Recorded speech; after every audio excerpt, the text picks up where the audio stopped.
जय भीम, नमो बुद्धाय। साथियों, आपको ज्ञात होगा कि वायनाड से सांसद कांग्रेस के पूर्व अध्यक्ष राहुल गांधी को सूरत की एक न्यायालय ने 2 वर्ष की सजा सुनाई। इसके साथ ही राहुल गांधी की संसद से सदस्यता समाप्त हो गई। बीजेपी का आरोप है कि उन्होंने एक विशेष जाति के लोगों पर टिप्पणी की, जिसके चलते उनकी सत्ता समाप्त हो गई। उन पर आरोप है मोदी, जो कि भारत से अरबों रुपए लेकर के चंपत हो गए, जिसमें नीरव मोदी, मेहुल चोकसी, विजय माल्या इत्यादि। मैं आप लोगों से ये जानना चाहता हूँ कि मेरा नाम सुनील भारती है, और यदि कोई व्यक्ति मुझे जो है भारती नाम से जो हैं, जो कि मेरा सरनेम है, उस पर कोई टिप्पणी करता है, तो क्या वो जातिगत मामले के तहत आती है? आप लोगों को मैं बता रहा हूं कि मैं शेड्यूल कास्ट कैटेगरी से बिलोंग करता हूं, लेकिन मेरा सरनेम भारती है। इसी प्रकार भारत में जो लोग मोदी सरनेम लगाते हैं, तो वो पिछड़े वर्ग से आते हैं, या पिछड़े वर्ग के प्रति एक सदस्य को इस प्रकार की गाली दी गई। ये भारतीय जनता पार्टी की रणनीति का एक हिस्सा है। मामला कुछ भी हो, राहुल गांधी की संसद से सत्ता समाप्त होना इस भारत के लिए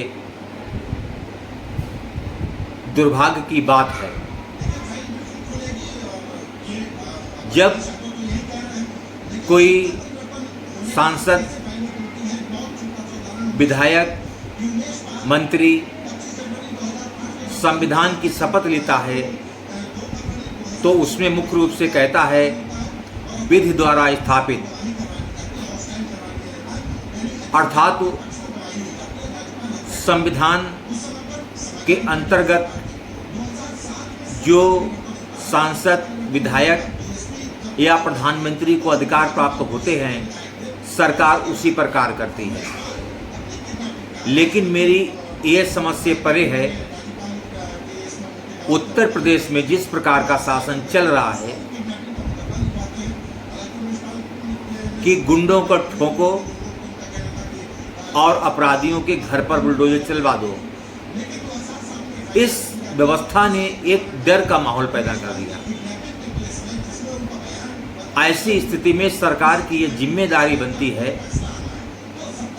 कि वो संविधान की जब शपथ लेते हैं और ऐसे व्यक्ति जिनका ताल्लुक किसी अपराध से जुड़ा है,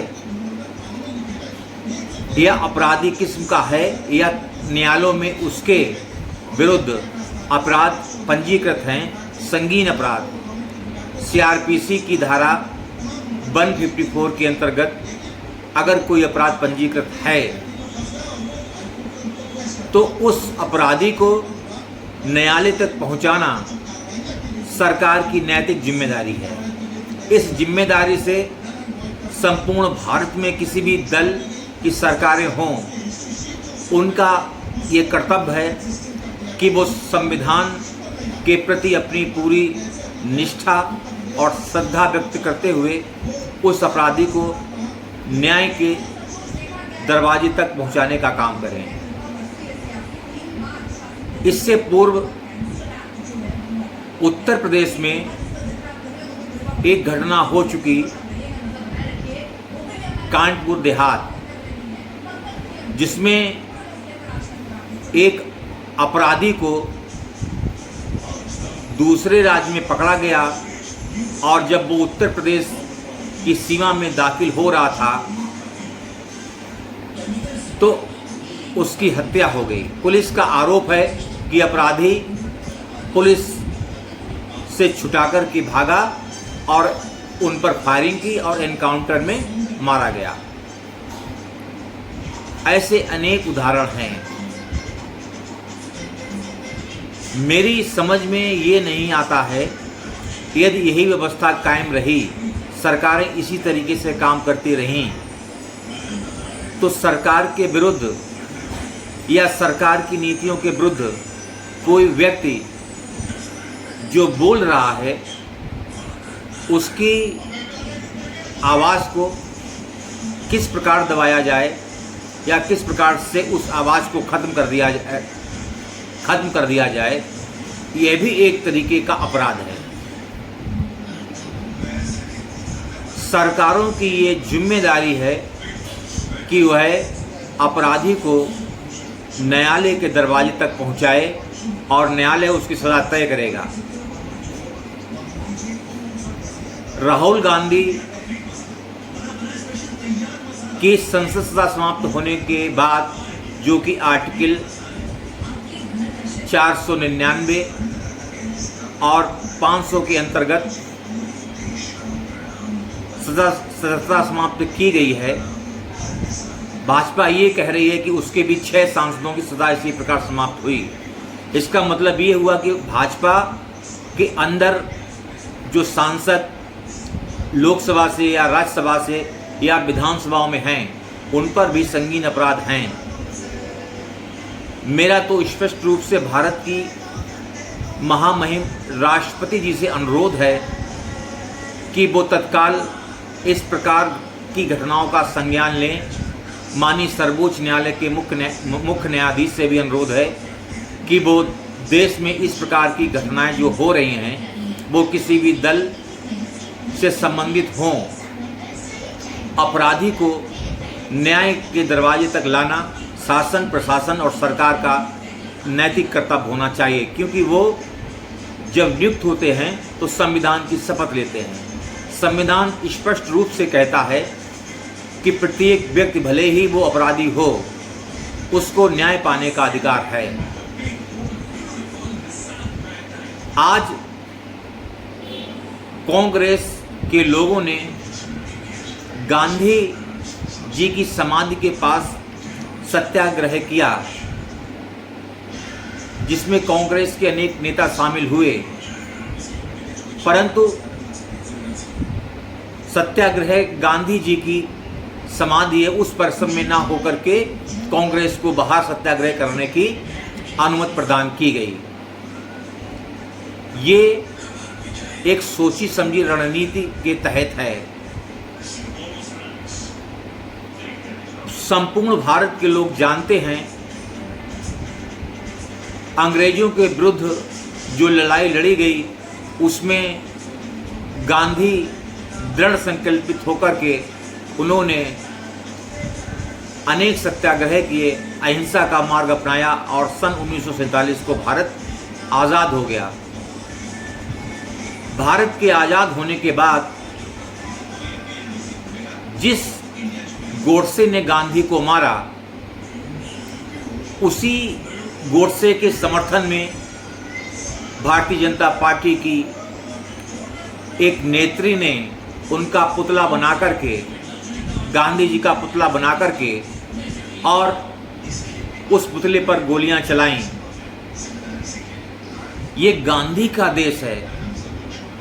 यहाँ शांति, सद्भाव, भाईचारा, गंगा जमुना तहजीब कायम रहे। ये हम लोगों ने अपने संस्कारों में से सीखा है। क्या गांधी की हत्या करने वाले व्यक्ति को भाजपा या उसके लोग सही ठहरा सकते हैं? मेरी समझ से यह परे है कि इस देश में प्रज्ञा ठाकुर, साक्षी महाराज, अश्विनी चौबे, ऐसे अनेक नेता हैं जो आए गवाही ऐसा बयान देते हैं जिससे भारत में अशांति का माहौल पैदा होता है। भारतीय जनता पार्टी की सरकार अपने नेताओं के पक्ष में आकर के खड़ी हो जाती है और अपने नेताओं से उस आरोप को वो स्वतः ही समाप्त कर देती है। यानी सरकार भी हम, जज भी हम और न्याय भी मेरा। इसी प्रकार की घटना उत्तर प्रदेश की पूर्व मुख्यमंत्री बहन कुमारी मायावती जी के साथ भी घटित हुई। जब दयाशंकर ने बहन कुमारी मायावती पर अभद्र टिप्पणी की तो बहुजन समाज पार्टी के कार्यकर्ताओं ने लखनऊ में एक रैली की, जिसमें उन्होंने दयाशंकर के परिवार के प्रति कुछ अनर्गल बयान दिए। उसके बाद भारतीय जनता पार्टी ने जब देखा कि ये जो दबाव है, क्योंकि बहन कुमारी मायावती अनुसूचित जात शेड्यूल कास्ट से बिलोंग करती हैं, दलित वोट बैंक हमारा ना खिसके, उन्होंने दयाशंकर को पार्टी से बाहर कर दिया। परंतु उनकी पत्नी स्वाति सिंह को पार्टी में अंदर ले लिया और उनको टिकट दे दिया और वो जीती और उनको मंत्री भी बना दिया। अभी एक साल पूर्व दयाशंकर को भी जो है भारतीय जनता पार्टी में शामिल करा लिया गया और आज वो भारतीय जनता पार्टी में शामिल हैं। मेरे कहने का मतलब है कि भारतीय जनता पार्टी और उनके लोग, उनके प्रवक्ता ये जो सब काम कर रहे हैं, क्या हमारे देश के माननीय प्रधानमंत्री श्री नरेंद्र मोदी जी द्वारा इन लोगों को इस प्रकार के बयान देने की मौन स्वीकृति प्रदान की जा रही है? अगर नहीं तो प्रधानमंत्री को इस देश को बताना चाहिए कि सच और झूठ क्या है। हमारे विचार में इस देश में प्रत्येक व्यक्ति को संविधान के आर्टिकल 19 के तहत अपनी अभिव्यक्ति प्रस्तुत करने का अधिकार है। हाँ, अगर अभिव्यक्ति किसी जाति, वर्ग, संप्रदाय आदि पर होती है तो है अनुचित है, संविधान से परे है। लेकिन एक प्रधानमंत्री जब इस देश के एक राजनेता को पप्पू कहता है तो ये बात बहुत ही जो है गंभीर हो चलती है।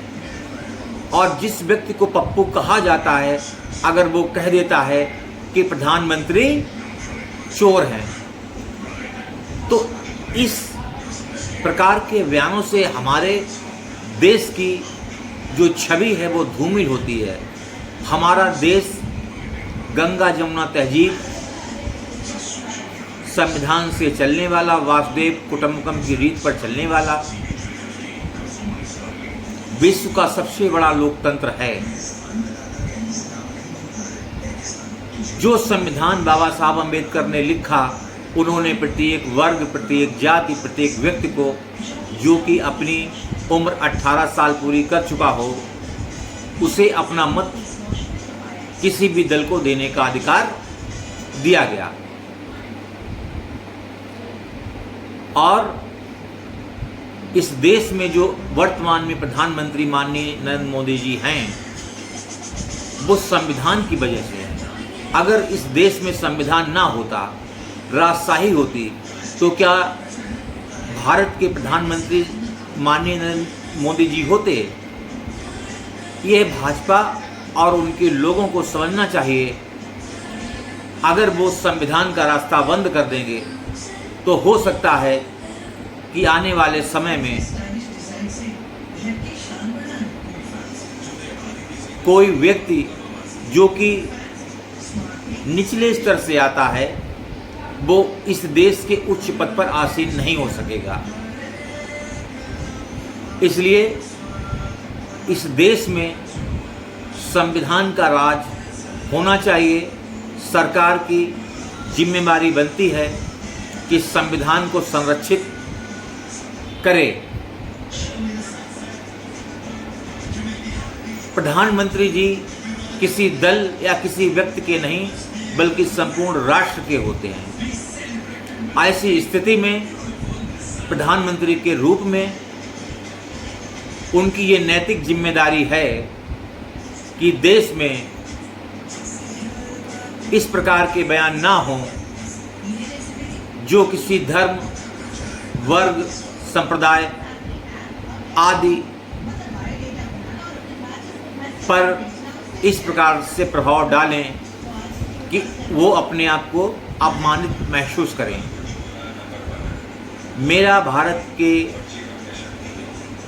महामहिम राष्ट्रपति जी से अनुरोध है कि वो इस प्रकार के मामलों का संज्ञान लें और इसमें हस्तक्षेप करें ताकि इस प्रकार की घटनाओं की पुनरावृत्ति भविष्य में ना हो। भारत विश्व का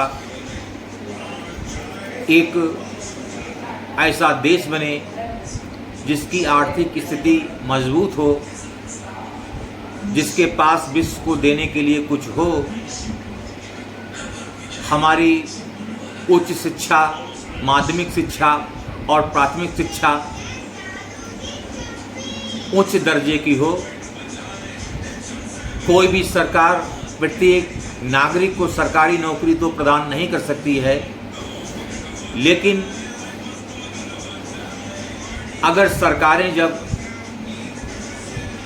सरकारी संस्थाओं को बेचने में लग जाएं और कुछ व्यक्तियों को संस्थाएं बेच दी जाएं, तो जाहिर सी बात है कि इस प्रकार की घटनाओं पर देश का बुद्धिजीवी वर्ग है वह अपनी क्रिया और प्रतिक्रिया व्यक्त करता है। सरकार को इसमें बुरा नहीं मानना चाहिए। जब भारतीय जनता पार्टी विपक्ष में थी तो क्या उसे बोलने से रोका गया? उन्होंने आंदोलन नहीं किए, उन्होंने कमंडल की राजनीति नहीं की। कांग्रेस गलत हो सकती है, इसीलिए तो आप सत्ता में हैं, नहीं आप सत्ता में कहाँ होते महोदय।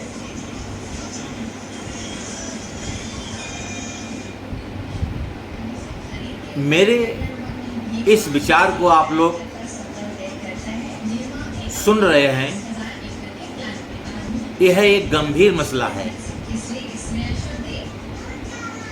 भाजपा इसको जो है 2024 लोकसभा चुनाव में भुनाना चाहती है कि राहुल गांधी ने पिछड़े वर्ग का अपमान किया। ये सरासर गलत आरोप है और भारतीय जनता पार्टी एक मजबूत पार्टी है, एक मजबूत राष्ट्रीय दल है, तो उन्हें इस प्रकार की छोटी मोटी बातों में नहीं पड़ना चाहिए। उनका मिशन होना चाहिए भारत के प्रत्येक युवा को किस प्रकार रोजगार मिले, महंगाई की दर किस प्रकार कम हो, भारत के पर्यावरण को किस प्रकार सुधारा जाए, भारत में शिक्षा, स्वास्थ्य और सुरक्षा किस प्रकार नागरिकों को प्रदान की जाए। हम एक ऐसे परिवेश में जिएं जिसका पूरा संसार मिसाल दे, लोग हमारी तरफ देखें। यही भारत की नीति और रीति है।